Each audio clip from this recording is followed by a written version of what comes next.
ನಮಸ್ಕಾರ. K2 ಕನ್ನಡ ನ್ಯೂಸ್ಗೆ ಸ್ವಾಗತ. ವೀಕ್ಷಿಸಿ ಈ ದಿನದ ಸುದ್ದಿಗಳ ರೌಂಡ್ ಅಪ್.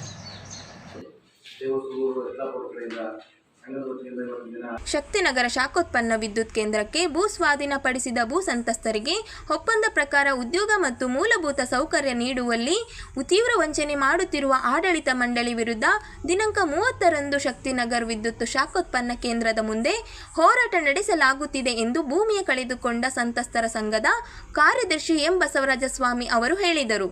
ಅವರಿಂದು ನಗರದ ಸುದ್ದಿಗಾರರೊಂದಿಗೆ ಮಾತನಾಡುತ್ತಾ ಉದ್ಯೋಗ ಮತ್ತು ಮೂಲಭೂತ ಸೌಕರ್ಯ ನಿರ್ವಹಣೆಗೆ ಭೂ ಸಂತ್ರಸ್ತರ ಕೊಟ್ಟದ ಅಡಿ ಉದ್ಯೋಗ ಕಲ್ಪಿಸಲು ನಡೆಸುವ ಈ ಹೋರಾಟದಲ್ಲಿ ಸುಮಾರು 500ಕ್ಕೆ ಅಧಿಕ ಭೂ ಸಂತ್ರಸ್ತರು ಭಾಗಿಯಾಗಲಿದ್ದಾರೆ ಎಂದರು.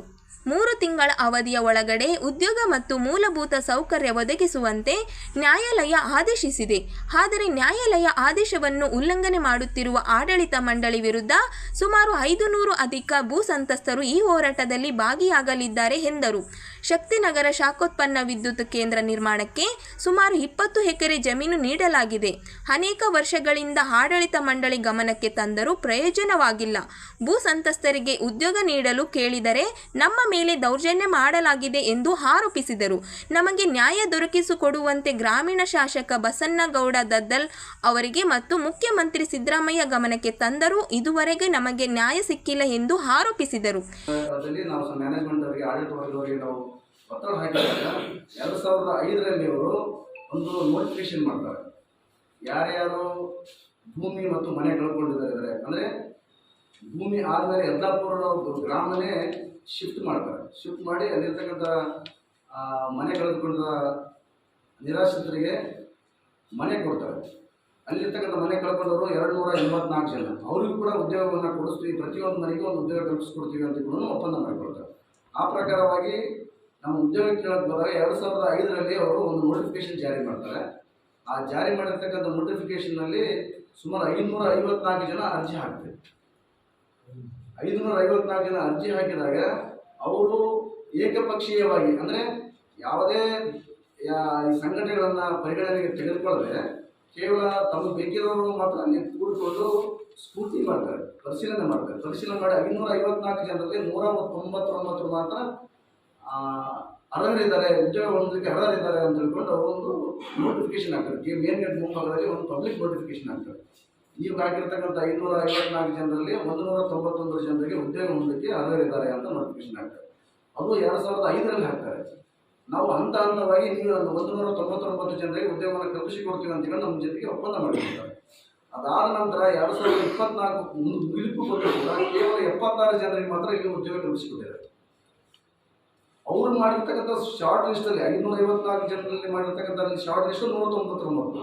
ಆ 199ಕ್ಕೆ ಕೇವಲ 76 ಜನರಿಗೆ ಮಾತ್ರ ಉದ್ಯೋಗ ಕೊಟ್ಟು ಇನ್ನು 496 ಜನರಿಗೆ ಉದ್ಯೋಗ ಕೊಟ್ಟಿಲ್ಲ. ಅಂದರೆ ಇನ್ನು 136 ಜನರಿಗೆ ಉದ್ಯೋಗ ಕಲ್ಪಿಸಿಕೊಡ್ತಕ್ಕಂಥ ಅವ್ರು ಮಾಡಿರ್ತಕ್ಕಂಥ ಶಾರ್ಟ್ ಲಿಸ್ಟಲ್ಲಿ ಕೊಡಬೇಕಾಗಿತ್ತು ಅವಶ್ಯಕತೆ ಇದೆ. ಅದನ್ನು ನಾವು ಕೇಳಕ್ಕೆ ಹೋದರೆ KPCಯಲ್ಲಿ 78, 79, 80, 82, 85ರವರೆಗೆ ಇನ್ನೂ 90ರವರೆಗೆ ಕೂಡ ಲ್ಯಾಂಗ್ವೇಜರ್ನ ಯಾರನ್ನ ಕನ್ಸಲ್ಟ್ ಮಾಡಿಲ್ಲ. ಲ್ಯಾಂಗ್ವೇಜರ್ ಅಂತೇಳಿ ಅಪಾಯಿಂಟ್ಮೆಂಟ್ ತಗೊಂಡಿಲ್ಲ.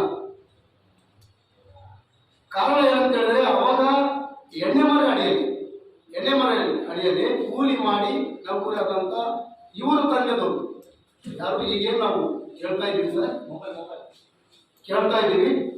ಅವರು ಅವಾಗ ಅವ್ರ ತಂದೆದವರು ಆಗಲೇ ಮದುವೆ ಆಗಿದ್ದರು. ಮದುವೆ ಆಗಿ ಅವರು 20 ವರ್ಷ ಆದ ನಂತರ ಆ ಮಕ್ಕಳು 20 ವರ್ಷ ಆದ ನಂತರ ಅರ್ಜಿ ಹಾಕಿರೋರು. ಇಲ್ಲೊಬ್ಬ ಲಕ್ಷ್ಮಣ ಕೇಳ್ತಾರೆ 1978ರಿಂದ ಇನ್ನು 2015ರವರೆಗೆ ಇಲ್ಲಿದೆ ಸರ್, ತಮಗೆಲ್ಲ ಕಾಪಿ ಕೊಡ್ತೀನಿ. ಲ್ಯಾಂಗ್ವೇಜರ್ ಮತ್ತು ಔಷಧಿಗಳ ಮೇಲೆ ಎಷ್ಟು ಜನಕ ತಾವು ಕೊಟ್ಟಿದ್ದಾರೆ ಅಂತ ಮಾಹಿತಿ ಇರ್ತೀನಿ ಅಂತ ಹೇಳಿದ್ರೆ ಅವ್ರು ಹೇಳ್ತಾರೆ, ನಾವು 2005ರಿಂದ 2015ವರೆಗೆ ಮಾತ್ರ ನಾವು ಲ್ಯಾಂಗ್ವೇಜರ್ ಅಂತ ತಗೊಂಡಿದ್ದೀವಿ. ಅದರಲ್ಲಿ ಬರೀ 75 ಮಾತ್ರ ತಗೊಂಡಿದ್ದೀವಿ ಅಂತ ಅವರು ಸ್ಪಷ್ಟವಾಗಿ ತಮ್ಮ ಸೈನ್ ಮಾಡಿ ಕೊಡ್ತಾ ಇದ್ದಾರೆ ಸರ್. ನಮ್ಮ ನಿಗಮದ DHR ಕೊಡ್ತಾ ಇದ್ದಾರೆ, ಜನರಲ್ ಮ್ಯಾನೇಜರ್ ಕೊಡ್ತಾ ಇದ್ದಾರೆ. ತಮ್ಮ ಕಾಪಿ ಕೊಡ್ತೀನಿ ಸರ್ ತಮ್ಗೆಲ್ಲ. ಇದರ ಅರ್ಥ ಏನಂದ್ರೆ ಅವ್ರ ತಂದೆಯವರು ನಮ್ಮ ಅಂದ ಮೇಲೆ ಯಾರು ಆಗಿಲ್ಲಪ್ಪ. ಉದಾಹರಣೆಗೆ ಇಬ್ಬರು ಇದ್ದಾರೆ ಸರ್, ಅವರು ಸುಮಾರು ಅರ್ಜಿ ಹಾಕಿದ್ರು. ಅವ್ರ ತಂದೆಯವರು ಹೇಳಿದ್ರಪ್ಪ, ನಮ್ಮ ಹೊಲದ ಮೇಲೆ 20 ಎಕರೆ ಕಳ್ಕೊಂಡಿದೀವಿ, ಅರ್ಜಿ ಹಾಕಿ ಅಂತ ಅಂದಾಗ ನಿಮ್ಮ ಮನೆಗೆ ಯಾರಾಗಿದ್ದಾರೆ ಅಂತ ಕೇಳಿದರು. ಅಷ್ಟೊತ್ತಿಗೆ ಅವ್ರ ತಂದೆಯವರು ಜಾಬ್ ಮಾಡಿ ಸುಮಾರು ಒಂದು 30 ವರ್ಷ ಆದ್ಮೇಲೆ ಮಕ್ಕಳು ವಯಸ್ಸಿಗೆ ಬರ್ತಾರೆ ಸರ್. 18 ವರ್ಷ ಆದ್ಮೇಲೆ ಹಾಕ್ಬೇಕಲ್ಲ, ಅದು ಎಣ್ಣೆ ಮೇಲೆ ಕಾರ್ಯಕ್ರಮ ಇದಾವೆ ಸರ್. ಅವ್ರ ತಂದೆಯವರು ಇದ್ರ ಮೇಲೆ ಬೇಸಿಸ್ ಮೇಲೆ ಆರ್ಡರ್ ಅಂತೇಳಿ ಡಿಪಾರ್ಟ್ಮೆಂಟ್ ಒಂದು ಆರ್ಡರ್ ಕೊಡ್ತಾರೆ ನಮ್ಗೆ, ಅಪಾಯಿಂಟ್ಮೆಂಟ್ ಆಗಬಾರ್ದು.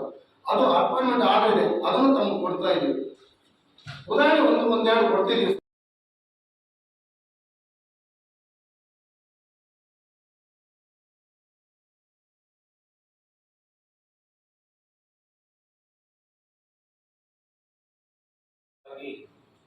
ನಮ್ಮ ಒಂದು ಬಳಗದ ಪರವಾಗಿ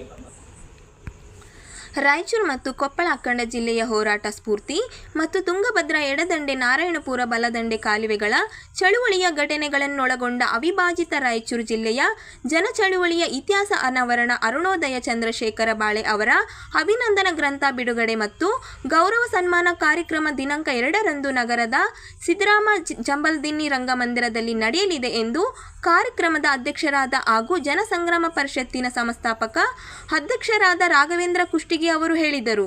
ಅವರಿಂದು ಸುದ್ದಿಗಾರರೊಂದಿಗೆ ಮಾತನಾಡುತ್ತಾ ಚಂದ್ರಶೇಖರ್ ಬಾಳೆ ಅವರು ರಾಯಚೂರು ಮತ್ತು ಕೊಪ್ಪಳ ಜಿಲ್ಲೆಗಳ ಅಖಂಡ ರಾಯಚೂರು ಜಿಲ್ಲೆಯನ್ನು ಚಳುವಳಿ ಕೇಂದ್ರವನ್ನಾಗಿ ರೂಪಿಸಿದ ನಾಯಕರಾಗಿದ್ದಾರೆ ಎಂದು ಹೇಳಿದರು. ಮುಖ್ಯವಾಗಿ ನಮ್ಮ ಅವಿಭಾಜಿತ ರಾಯಚೂರು ಜಿಲ್ಲೆ ಅಂದರೆ ನಿಜಾಂ ಆಡಳಿತದಲ್ಲಿದ್ದಂಥ ಪ್ರದೇಶ ಇದೆ. ತಮಗೆ ಗೊತ್ತಿದ್ದಂತೆ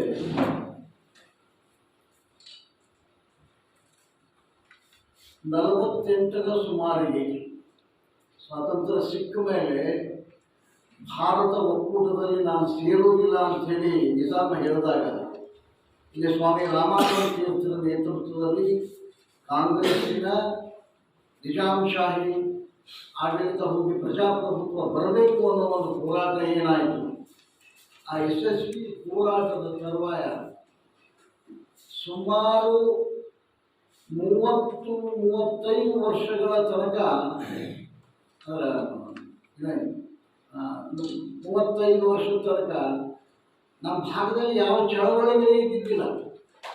ರೈತ ಸಂಘ, ಕಮ್ಯುನಿಸ್ಟ್ ಪಾರ್ಟಿ, ವಿದ್ಯಾರ್ಥಿ ಸಂಘ, ಯುವಜನ ಸಂಘ ಯಾವುದೂ ಇರಲಿಲ್ಲ. ಅದೇ ಚಳವಳಿ ಆದಮೇಲೆ ಹೈದರಾಬಾದ್ ಕರ್ನಾಟಕ ಇರ್ಬೋದು, ರಾಯಚೂರು ಜಿಲ್ಲೆ ಇರ್ಬೋದು, ಯಾವುದೇ ಹೋರಾಟಗಳೇ ಇರಲಿಲ್ಲ.